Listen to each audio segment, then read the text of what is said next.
Xavier Dupont de Ligonnès toujours en vie? Ce spécialiste dément Akabab et explique pourquoi le fugitif serait mort.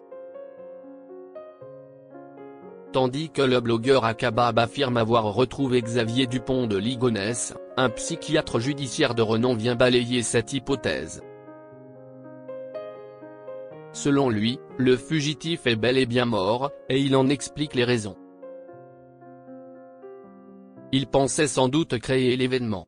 Le 18 avril dernier, Akabab, blogueur spécialisé dans la télé-réalité, a publié une série de révélations sur Instagram. L'objet de sa traque cette fois? Xavier Dupont de Ligonnès, l'homme soupçonné d'avoir assassiné sa femme et ses 4 enfants à Nantes en avril 2011 avant de disparaître. Un fait divers qui hante la France depuis plus d'une décennie.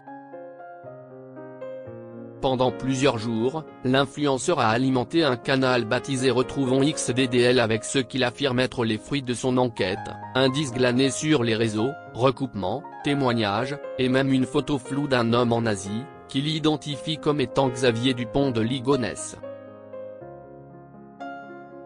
Selon lui, le fugitif aurait refait sa vie à l'étranger, après être passé par Malte, Aubagne, puis Paris.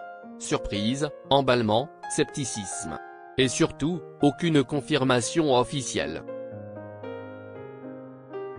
Le procureur de Nantes a rapidement réagi, aucun élément factuel et vérifiable n'a été transmis par qui que ce soit, a-t-il indiqué dans un communiqué. Une mise au point claire, qui n'a pas empêché le débat de se poursuivre. Xavier Dupont de Ligonnès serait mort selon ce spécialiste. Aujourd'hui, c'est au tour d'un spécialiste du profil psychologique de s'exprimer. Dans un ouvrage à paraître ce 9 mai, intitulé L'énigme publique N°1, Xavier Dupont de Ligonnès, édition Seuil, le psychiatre judiciaire Daniel Zagoury propose une analyse troublante de la personnalité du fugitif. Et selon lui, la piste d'une cavale à l'étranger ne tient pas. Pire encore, elle détourne l'attention du scénario qu'il juge le plus plausible, celui d'un suicide dans les jours qui ont suivi les meurtres.